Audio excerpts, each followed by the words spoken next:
When I walked into that courtroom, it wasn't justice I felt. It was cold air and eyes that had already chosen sides. My son couldn't look at me. My daughter-in-law could, and did, with a smirk sharp enough to cut through every memory we ever shared. Once I held that boy's hand to keep him safe. Now he sat across from me, silent, letting someone else speak for him. That's when I realized, betrayal doesn't need words. It just needs witnesses. Before the story begins, subscribe and tell me where you're watching from. My name is Marian Keller, 62 years old, retired social worker, and apparently the defendant in my own family story. The papers said I'd trespassed, that I'd violated a restraining order, that I'd caused distress. Big words for a mother who dropped off homemade soup at her son's porch after his surgery because his wife said she was too busy to cook. They said I crossed a line. I say I stepped across love. Grace Linton sat behind me, her hand resting on her purse, like she was holding me steady through fabric and years. She'd been my neighbor since Daniel was 5. She knew every scraped knee and every promise that built that boy's childhood. Now she was watching him, avoid my eyes, and watching me pretend I wasn't breaking in too. The bailiff called order. We stood. I heard my name and I felt a tremor under my ribs like an echo of labor pain. You never stop giving birth to your child's choices. You just stop being thanked for the effort. Judge Benton looked tired before the morning even began. He asked if both sides were ready. The prosecutor nodded. Sabrina leaned forward and whispered something to Daniel. He nodded too, and I realized that even whispers can be weapons. When the hearing started, the words blurred together. Dates, times, phone calls, each one turned into evidence. Each one translated through a voice that didn't sound like mine. The prosecutor read from the statement Sabrina had written. Mrs. Keller arrived uninvited on the evening of May 14th. She rang repeatedly, despite being told she was not welcome. She left containers of food and notes referencing her son's health. That word, despite cut deeper than I expected, I wanted to stand up and say he'd had surgery. He was alone. I just wanted to make sure he ate. But my lawyer had told me to stay silent. Silence looks like guilt in a courtroom, but sometimes it's the only thing keeping you from falling apart. When the prosecutor finished, Sabrina's eyes found mine, and that smirk returned, polished, sharp, triumphant. Grace shifted behind me. I could feel her anger like warmth on the back of my neck. She whispered, "Don't let her see you cry," so I didn't. I sat straighter, folded my hands, and remembered every time I'd taught Daniel the difference between pride and dignity. He looked at me once, just once, his eyes glassy and full of something that wasn't courage or cruelty, just exhaustion and maybe a small flicker of apology.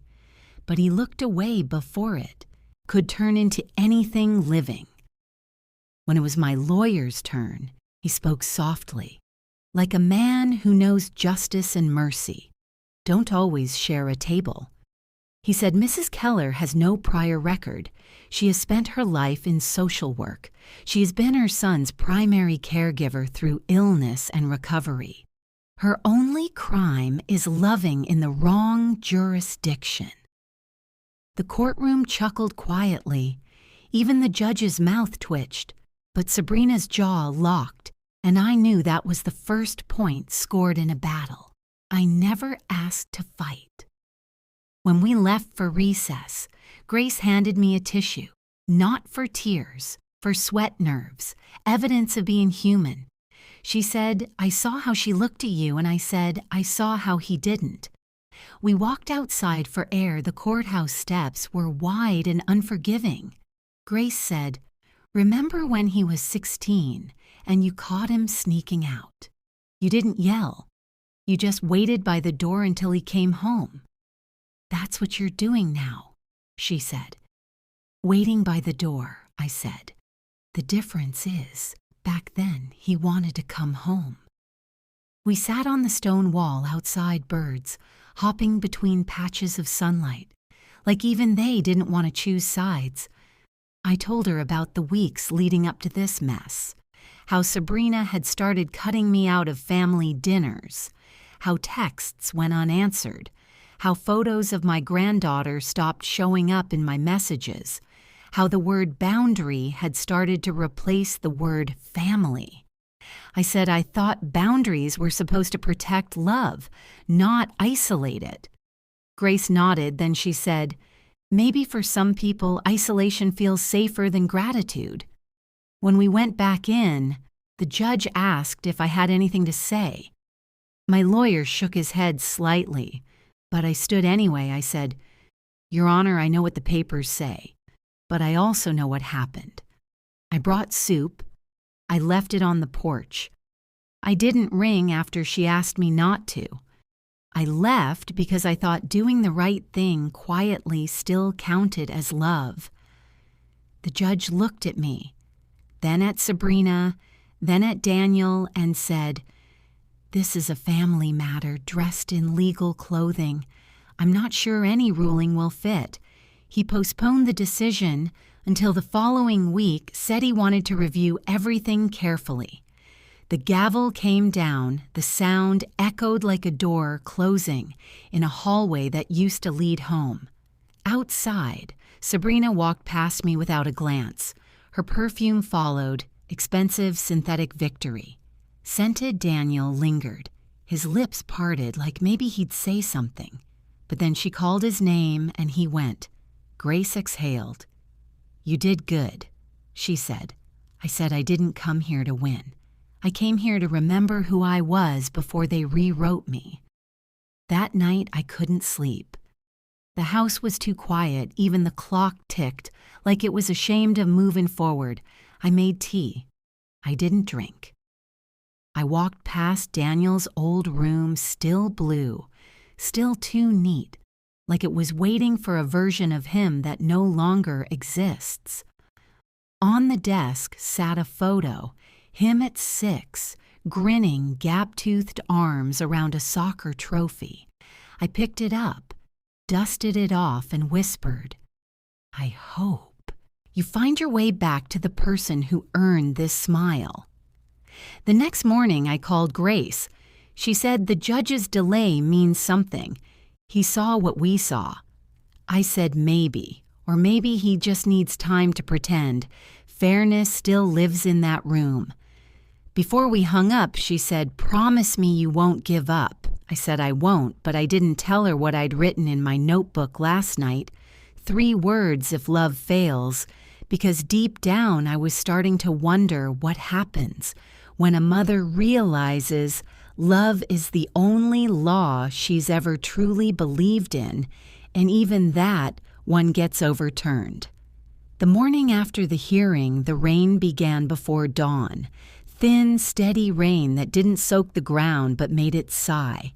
I stood by the window holding a cup of tea that had already gone cold. The street outside shimmered like the world was trying to rinse itself clean. Grace called before breakfast. She always did that when she was worried. She said, Have you eaten? I said, I've swallowed the truth that should count for something. She said, Don't make jokes about hunger. You'll need your strength. She was right, but I didn't tell her the truth. Strength isn't what you keep when people hurt you. It's what you find when they stop listening. By noon, I decided to go out. The house felt too full of silence.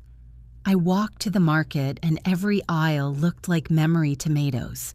The way Daniel used to steal them from my basket bread that Sabrina once said had too much crust for her delicate teeth. Even the cashiers looked at me differently now. The trial had turned me from a person into a headline in whispers. I could hear them. That's her. the mother who can't let go, the woman who took her son to court by accident.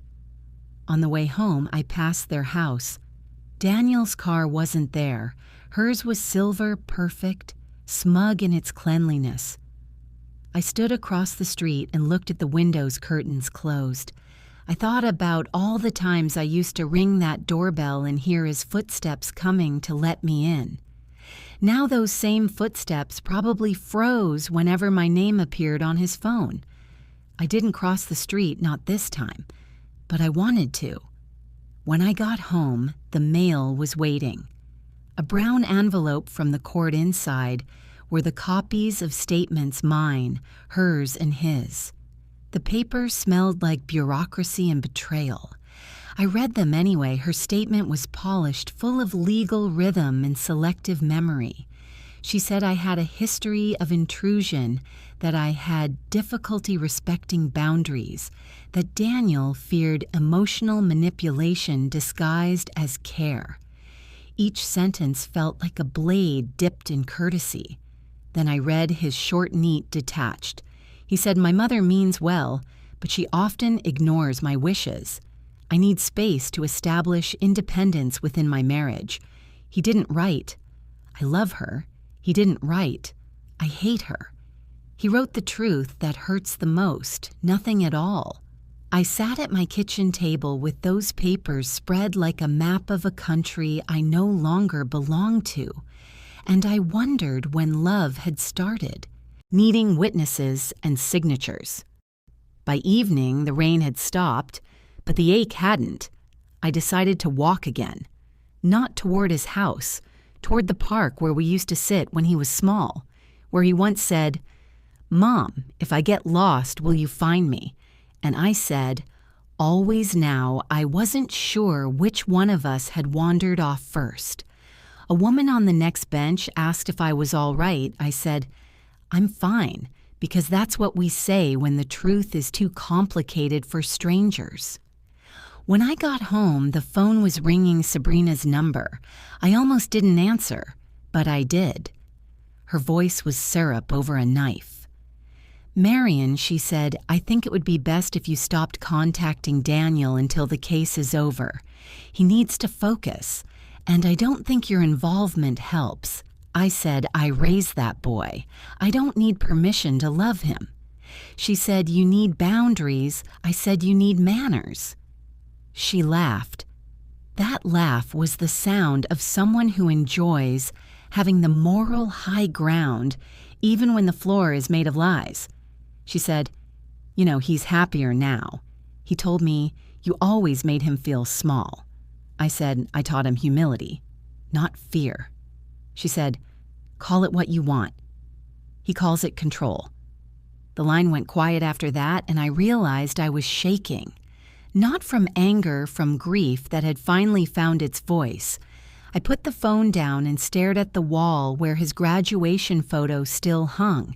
Cap's slightly tilted eyes full of the kind of hope that makes mothers believe their sacrifices mean something, I whispered. "When did you start seeing me as the problem you needed to solve?" The next day, Grace came over with pie, not for comfort, for company. She said, "I talked to Lyle, her husband, who knows someone at the courthouse. He says Sabrina's pushing for a permanent restraining order." I said, "For what?" "For soup. For love." Grace said, "For control. That's what she's calling it." I laughed the kind of laugh that sounds like a crack forming in a dam. Control. If control means remembering your birthday when everyone else forgets, then fine. Call me controlling. Grace said, "You could fight it." I said, "I'm too tired to fight." She said, "Then write. That's how you've always found your strength." So that night I did. I opened a new notebook, wrote Daniel on the first page, and below it, the story of the night. He broke his arm the summer he got lost at the fair. The time he told me he'd found the woman he wanted to marry, and how I smiled even when I felt the first cold wind of distance start to blow. By the 5th page, I was crying. Not because I missed him, because I realized I had spent 38 years keeping every version of him alive in memory, and he had only kept the one that resented me. The next morning, I got a call from the courthouse. My lawyer said the judge has requested an informal mediation before the final ruling. He thinks there's still room for understanding. I said understanding left when she started speaking for him. But I went anyway because mothers go even when they know the ending. The room wasn't a courtroom this time, just a neutral office, a table too small for 3 people carrying this much history. Sabrina looked flawless. Black suit, confidence like perfume. Daniel looked smaller than I remembered his tie, crooked, his eyes darting between us like a child watching a storm. The mediator started with soft words about reconciliation, communication, mutual respect. I wanted to say, mutual respect died the moment someone else started narrating my intentions. Sabrina spoke first. Marion.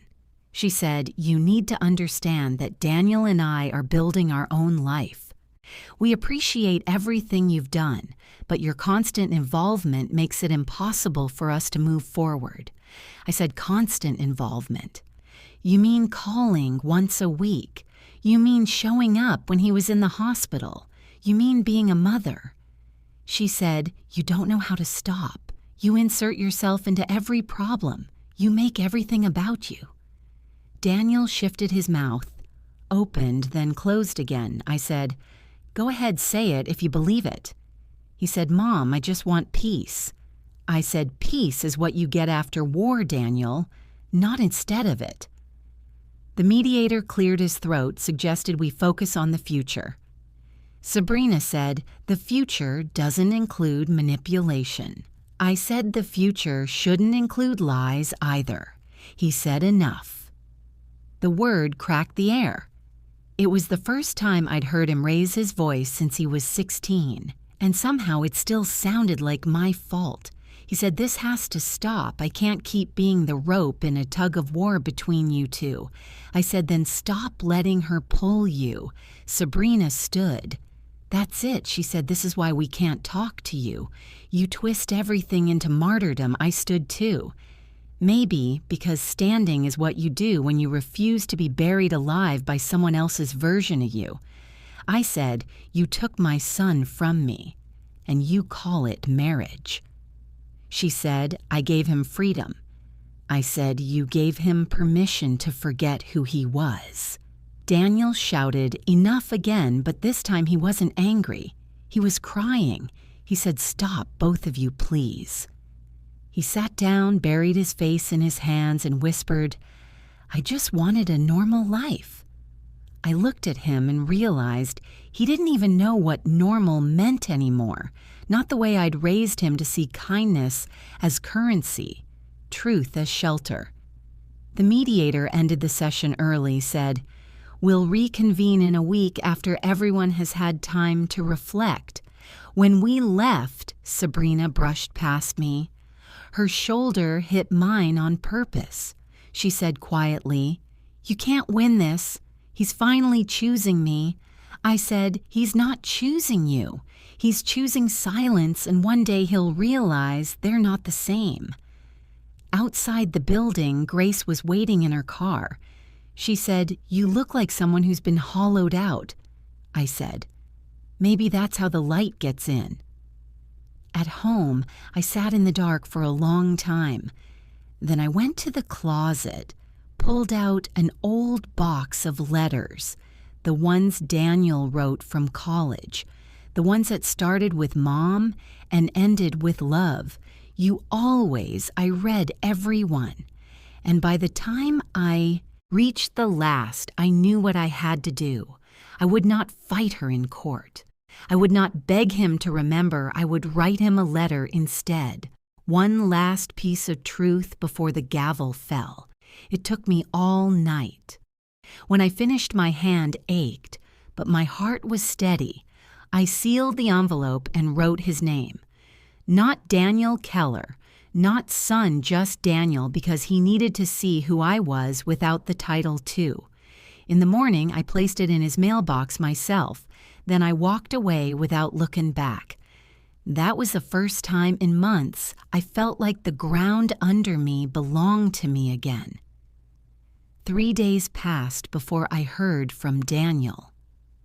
3 long days where the house seemed to practice its own breathing, so I would not forget how I thought perhaps he had thrown the letter away unopened. Perhaps she had taken it first. Perhaps words could no longer travel across the battlefield of our silence. On the 4th morning, I found an envelope on my porch, my name written in his handwriting that had not changed since high school. Inside a single sheet folded twice with the precision of guilt. Mom, I read your letter. I don't know what to say. I don't know what to believe anymore. Please come tomorrow morning before the next hearing. I'll make coffee. It was the smallest invitation, but it felt like air after drowning. I arrived at their house early, too early. The sky still gray and undecided. The porch looked different. Now a new mat that said welcome, as if irony had gone on sale. When he opened the door, I saw the boy he used to be flicker behind his eyes for half a heartbeat. Then it was gone, replaced by the man I had to learn to approach like a stranger. He said, "You look tired." I said, "I've been practicing restraint." He half smiled and let me in. The house smelled like lemon cleaner and tension. She wasn't there, at least not yet. He poured coffee for both of us and sat at the edge of the couch, like a guest in his own home. He said, "I read your letter 3 times. I said, "That's twice more than I expected." He nodded. "You said in it that love isn't ownership, that it's stewardship, that sometimes caring means stepping back." I said, "I meant every word he said." "Then why does it feel like punishment?" Because I said, "You never learned the difference between comfort and care." He looked down at his hands. "Mom," he said, "it's so hard to be between you and her." I said, "Then stop standing between, choose truth and stand with it." He said, "It's not that simple." I said, "It never is that hard either." The door opened. Sabrina walked in. Her eyes widened slightly as if surprised to find me upright and calm. She said, "Daniel, what is this?" He said, "I asked her to come." She put down her bag with a sound that felt deliberate. "Marion," she said, "you're violating the order again." I said, "We're having coffee, not combat." She said, "Every interaction with you becomes combat." Daniel rose and said, "Enough, both of you, please." We sat again, the table between us like a referee that had grown tired of whistling. I said, "Sabrina, I'm not your enemy." She said, "You act like you're everyone's teacher." I said, "That's because I've seen what happens when no one learns." She laughed once, dry, brittle. "You can't accept that he's not your boy anymore." I said, "He'll always be my son." She said, "Not in the way you want." I said, "And how is that?" She said, "Dependent, grateful, obedient." The words hung in the air like smoke. Daniel rubbed his forehead.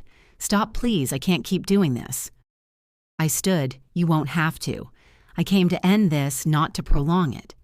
She folded her arms. "Good. Then maybe we can all have peace." I took a breath. Peace built on lies cracks faster than anger. I said, "You've told the court. I harass you, that I frighten you. Tell me right now in front of him. Are you afraid of me?" Her mouth opened, then closed. She glanced at Daniel. He said, "Answer her." Sabrina's voice softened. "No, I'm not afraid of you, Marion, but you make me feel small." I said, "Then that's your shadow, not my size." Daniel let out a sound somewhere between a sigh and a sob. "Mom, please don't." I said, "I'm almost done."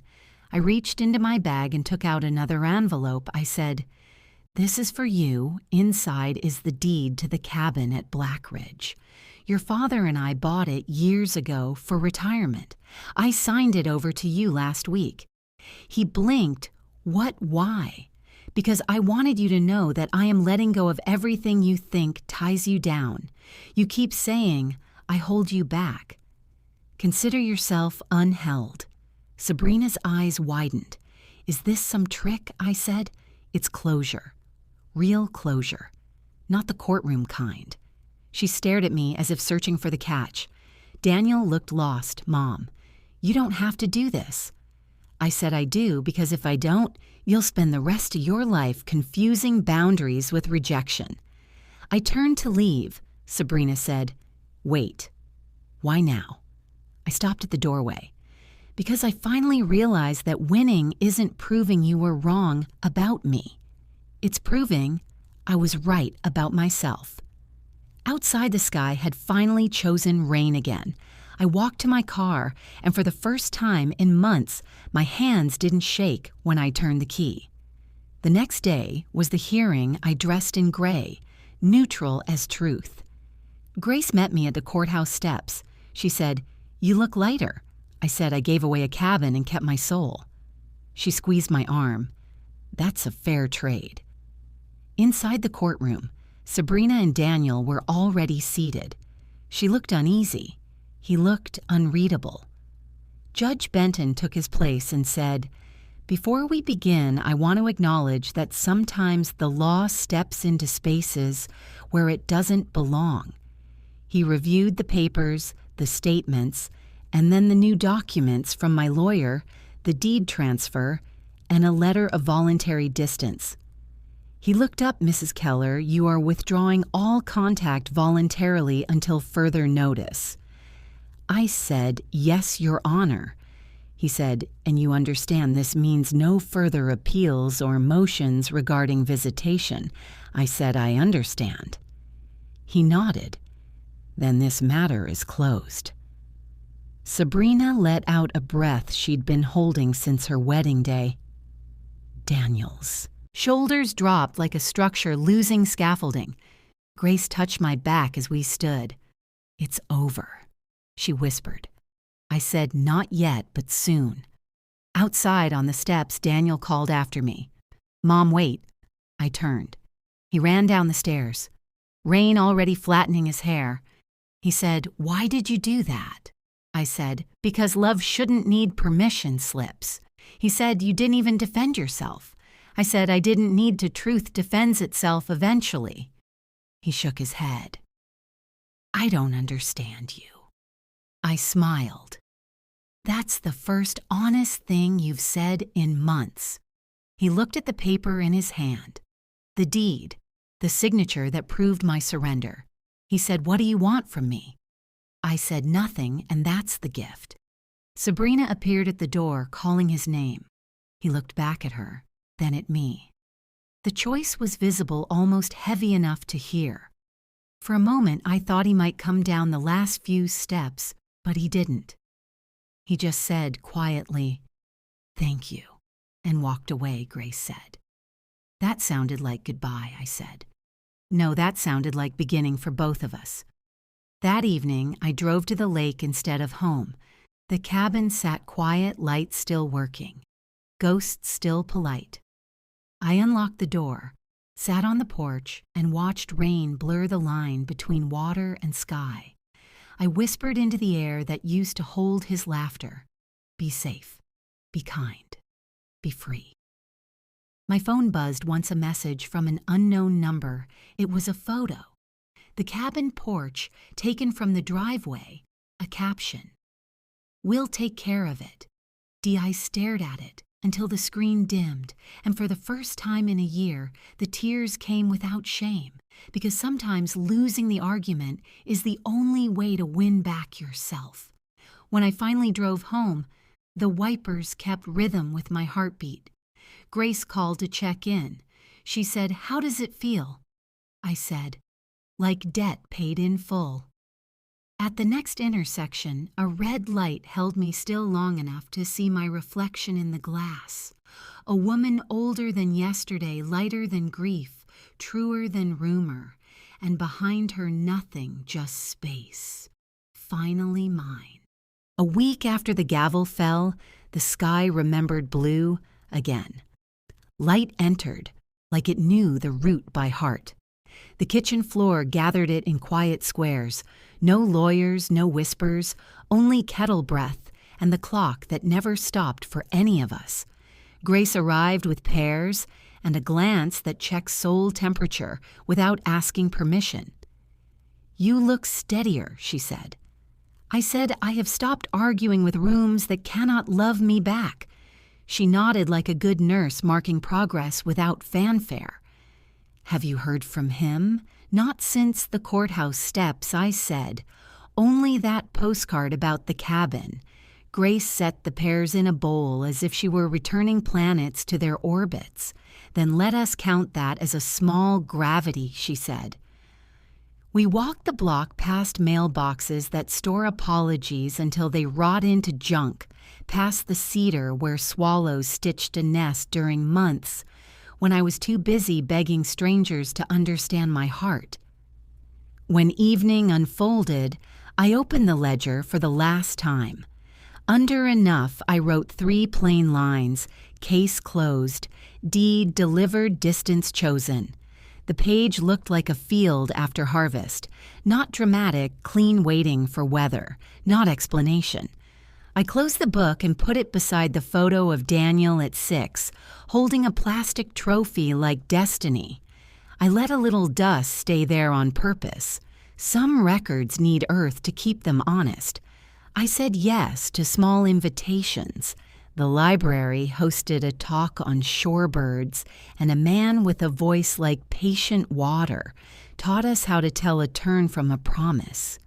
Grace dragged me to bingo, where the caller pronounced B12 like a blessing for the tired Lorna's garden circle, traded cuttings and rumors with equal tenderness.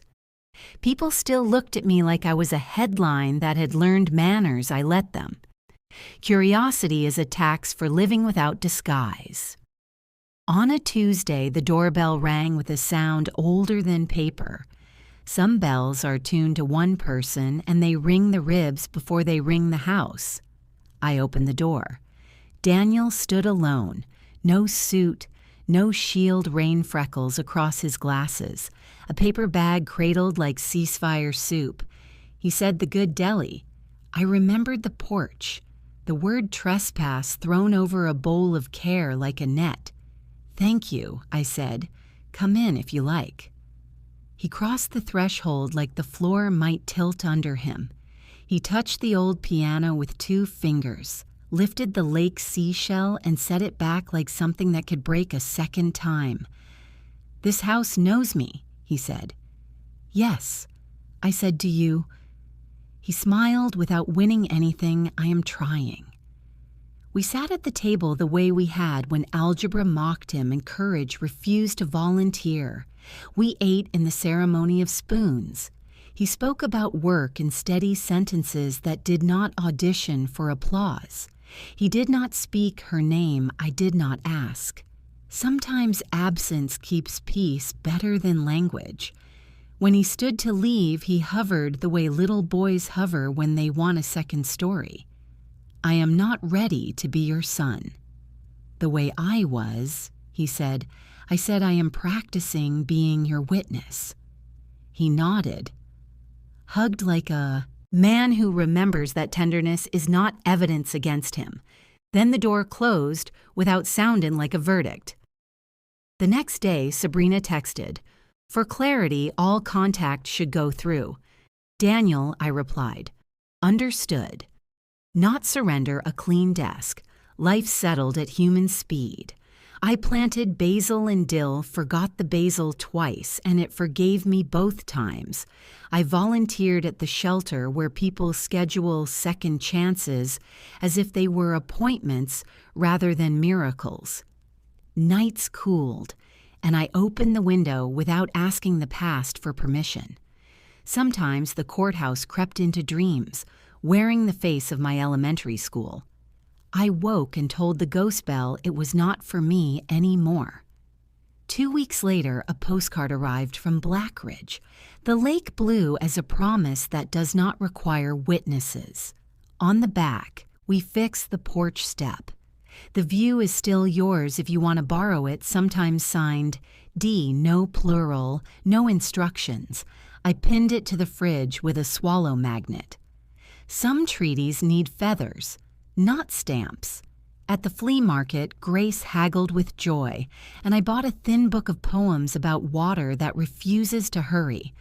The seller said $2 for patience is a bargain. On the way home, Grace asked, "Do you think he will come back?" I said, "I think he will look back." Sometimes that is the same road, and sometimes it is enough. I met Sabrina in produce. Once she weighed a pomegranate, the way jurors weigh a life that is not theirs. Our eyes met on a narrow aisle. I nodded, she did not. Even that felt like weather, changing without thunder. We can share a town without sharing a tale. I started a small group at the library. Letters we actually sent. Women brought copies of the words they had mailed when performance failed, and truth finally found shoes. We drank tea that went cold because honesty does not respect temperature. A woman my age read a letter to her daughter-in-law that began with, "I am done auditioning." When she finished, she looked like a tree that had rediscovered older soil. We clapped with our eyes so the paper would not be startled by rescue. On the first October rain, Daniel returned with the small one. My granddaughter, a planet with her own gravity. "Is this the house with the piano?" she asked. "Yes," I said. "Do you play?" "Not yet," she said, and struck middle C like a proclamation of citizenship. We had 1 hour between errands. He said I laid out pears in a bowl, and she told me about a class pet that might be a turtle if belief is strong enough. When it was time to go, she hugged me with the clarity of 7. "You smell like cinnamon," she announced. I kept that sentence on my breath for days. After they left, I stood still in the center of the room.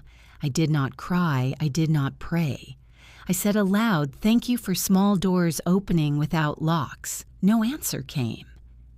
That is how I knew the thanks was for me.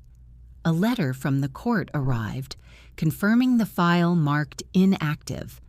I filed it behind the ledger's last page, not as a wound, as proof that even systems run out of your name when you stop feeding them your fear. Winter arrived with its polite silence. I burned the first loaf of bread and called it practice.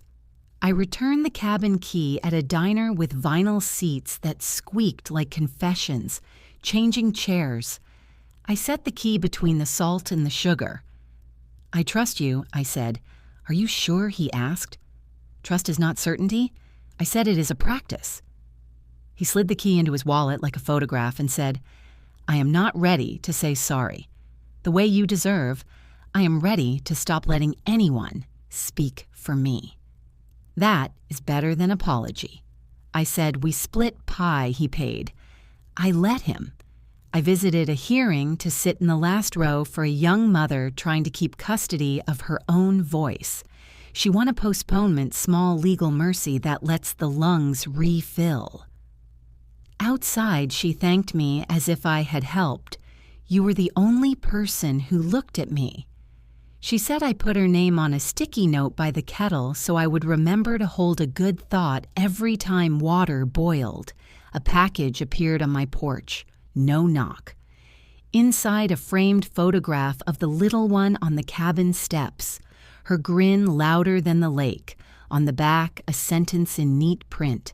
"She loves when the frogs sing at night." Sabrina's hand, perhaps, or Daniel's new steadiness. It did not matter. I set the picture on the piano because music should watch over music. I kept meeting myself again in ordinary places, in the laundromat with its humble mercy, in the aisle, with the light bulbs where illumination pretends to be a product, in the mirror at 9 p.m. where my face did not ask for permission to belong to me. When I passed the courthouse, I touched the stone by the door. "Cold patient, we are done." I said. It stayed stone. That is its job. Mine is breath. On a Sunday afternoon, Daniel asked if I would join them at the park. "Bring nothing," he said. "We will bring the noise." The little one brought a kite and stubborn wind. I brought ankles steady enough to stand in their weather. Sabrina waved from the bench, not warm, not sharp, just a gesture that belonged to the day rather than the past. When the kite rose, the string burned a small line in my palm, and the child announced, "You have brave hands." I said I will keep that for the bad nights. She looked at me like I had explained the moon. After the park, Sabrina walked near me without a plan. "The cabin is quieter than the city." She said lakes negotiate better than judges, I said. Her shoulders lowered like a house exhaling. "Thank you for returning the key." She said, "Thank you for the photograph." I said, "We are not friends." She added, "We are not enemies." I said, "We are the space where a child runs without checking the adults first." She nodded once. Sometimes one nod is the whole treaty. Spring rehearsed Green, then performed it without asking for reviews. I planted snap peas. Grace built a trellis from broom handles and hope that refuses to retire. Daniel stopped by to fix a hinge and did not ask for permission to use my tools. Later, he texted, "Hinge is good." I almost replied, "So is your spine." I kept that sentence for the ledger of unsent. Kindness, the kind that accrues interest even when it is never cashed. On a warm evening, the swallows returned to the eaves because memory is a compass, not a chain. I sat beneath them with tea and my thin water book. I read a line about stones that wait for the foot that knows the river. I thought about all the steps I took toward doors that were not mine, about the day I decided to be a shoreline instead, steady, reachable, not a wave, not a wall. The school sent an email about the spring concert, and the little one asked if I could come. She asked them first. They asked me next. Yes, please come. Daniel wrote, "The message looked like a hand offered across a narrow bridge. I printed it and stuck it to the fridge with a swallow magnet because some invitations deserve metal. The gym smelled like varnish and bravery. Parents held phones like prayer. I sat 2 rows back with Grace, who pretends to hate events and cries at all of them. The little one scanned the bleachers until she found me. Her grin lit the cheap stage lights into something holy. Sabrina sat on the far aisle. We exchanged a small nod. Then the children sang about rivers and stars and the complicated geography of Twinkle. I clapped like my palms were making rent. After the concert, the little one ran into me with both arms. "Did you hear the loud part?" she asked. Every note I said, she turned to Daniel. "Can she come for ice cream?" He looked at Sabrina. She looked at the child, then at me. 1 hour, she said no arguments. We walked together to the corner shop, 4 spoons, quiet choreography. The child tried every flavor that sounded like a dare. I took the plain one that tastes like memory. At the table, Daniel asked about the library group. I told him women were learning to mail their courage. He said, "That sounds like you." Sabrina listened without interrupting. I counted that as new weather. When the hour ended, we parted without ceremony. I went home and put the sticky napkin in the trash, with the kind of gratitude that knows better than to narrate itself. Grace had a scare in late spring, a shadow on a scan, the kind of phrase that hangs beside a person like an uninvited coat. I sat with her in waiting rooms while televisions tried to sell us the future in pieces. We spoke about everything except Fear Bird's bingo basil. She squeezed my hand and said, "You're different now. You were always strong now. You are soft where it matters." I said, "Courtrooms forge metal grandchildren, teach warmth." She laughed and said, "Write that down for your group." I wrote it on my palm with a pen that leaked, and it looked like a blessing gone practical. The results came back kind, not perfect, manageable. We celebrated with soup that did not ask for permission to comfort. That night, I walked home under a sky, practicing summer. I did not check my phone for messages that were never promised. I let the crickets run the evening meeting without me. I still met the echo sometimes. Trucks downshifted on the avenue, and my body remembered the judicial hush. Lipstick ads tried to sell me the color of victory, and my mouth remembered the smirk. But the echoes became background, like the hum of the refrigerator, no longer a verdict, just a noise you clean around. One afternoon, Sabrina knocked on my door alone. She stood like someone who had wrestled with calling and won. By one point, she said, "The little one wants to invite you to her birthday. We would prefer a short visit at the park. No gifts, larger than a book."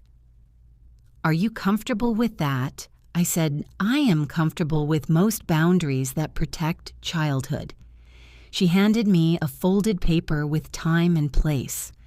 We shared a silence that was less hostile than any words we had ever used. She said, "I was not afraid of you. I was afraid of losing control." I nodded. I was not trying to control him. I was trying to keep the part of him I knew alive. We stood there like people who had almost learned the other's language. Not fluent, no translation needed this time. At the party, the little one ran with friends through soap bubbles that insisted on being planets. Daniel grilled things that used to be animals and invented a vegetarian option by accident. Sabrina managed logistics, like dance. I read the wind in the willows, out loud to a circle that changed membership every 3 minutes. When it was time for cake, the child pulled me close so frosting would leap to my blouse as proof I did not mind. I kept the stain through laundry night. Souvenirs sometimes choose you, the library group grew. Letters to sons, to courts, to old selves, to houses that hold secrets. I watched women learn to separate voice from volume. Some mailed the letters. Some read them to empty rooms. One night, a woman brought a letter she had written to the version of her who kept showing up to be brave for people who never noticed. She read the first line and could not finish. Another woman took the paper and read it for her. We sat there holding our cups like talismans. It felt like Sunday. I went home and put a fresh page in my notebook and wrote at the top.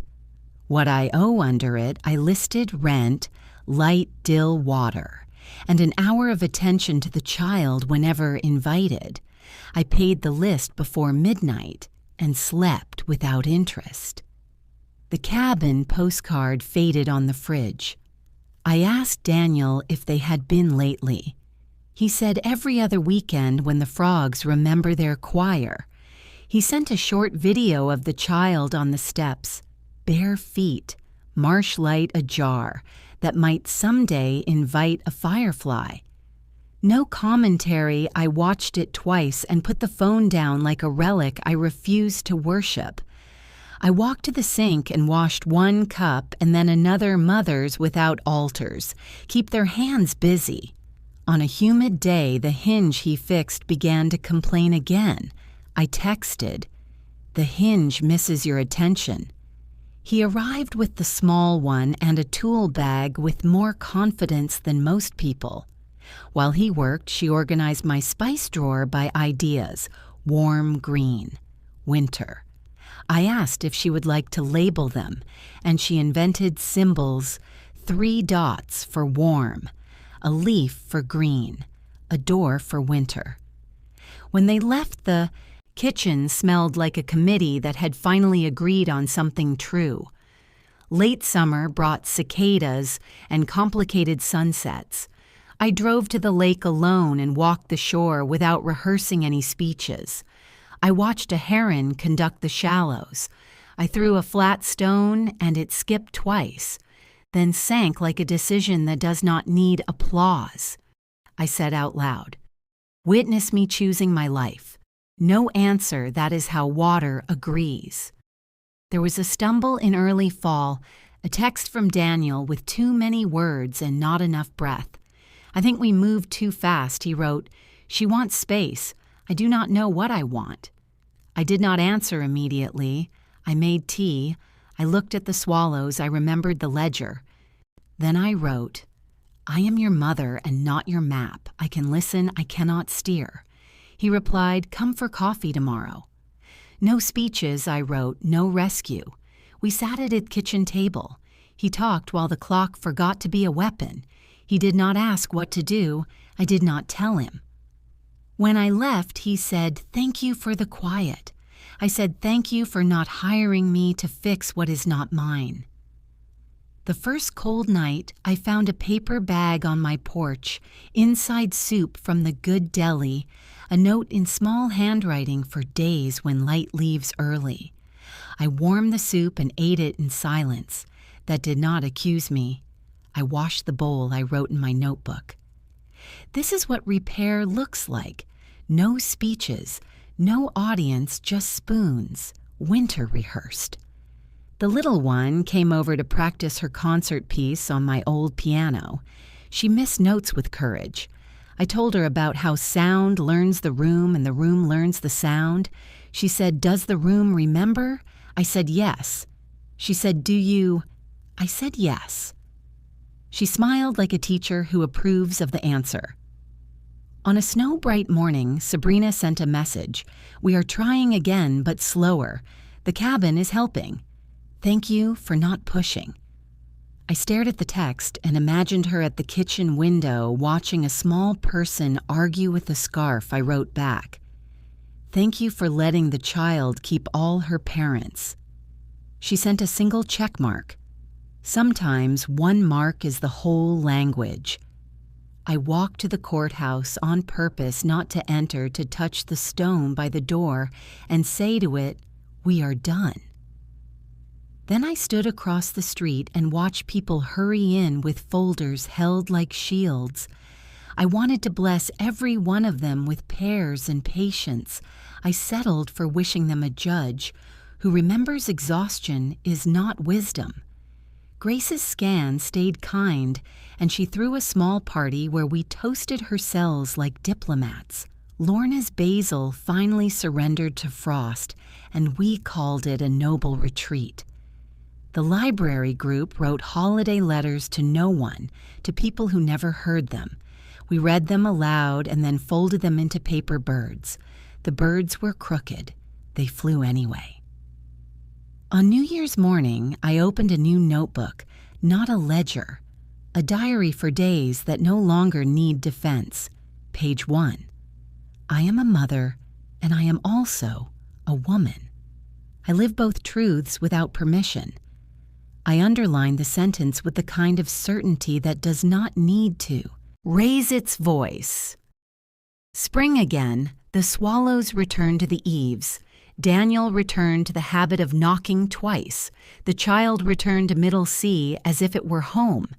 Sabrina returned a book she had borrowed and left a note inside. Thank you for the loan of patience. I smiled and left the note where I found it inside a story. That is where most of our better selves live. The last task remained. I drove to the lake alone and stood on the porch of the cabin I no longer own, but partly keep in trust. Inside my ribs, I did not use a key. I did not enter. I just watched the light climb the water in small, competent steps. I said, may this house teach them to listen. May this shore Teach them to stay when staying matters, and to leave when leaving saves them. May the frogs keep the night choir honest. Then I went home by a road that knew me. I do not expect miracles, I expect maintenance. The daily tightening of small hinges, the slow growth of basil. You remember to water the way a child's hug resets a house. I expect that some days I will ache for the version of my life where courtrooms never learned my name. On those days I will make soup or read letters at the library or watch swallows argue about corners. I will touch the ledger's closed cover and thank it for holding the weight I no longer carry. If anyone asks what changed, I will say nothing and everything. The house is the same. The kettle remembers when to sing. The clock keeps time without apology. But I stopped asking strangers to notarize my love, and I started spending my life where it pays in human hours rather than interest. If your family became sides and your child looked away while a spouse smirked, I will not tell you to fight or to surrender. I will tell you to choose the action that lets you keep your soul in daylight. Release is not abandonment when it is made of respect. Standing firm is not control when it is made of truth. Find the path where your voice can reach your heart. The rest can learn to walk on its own. If a courtroom turned your dinner table into sides and your child looked away while a spouse smirked, would you fight on or release with love? Share what you would choose and why. Your voice might steady someone who needs a witness tonight.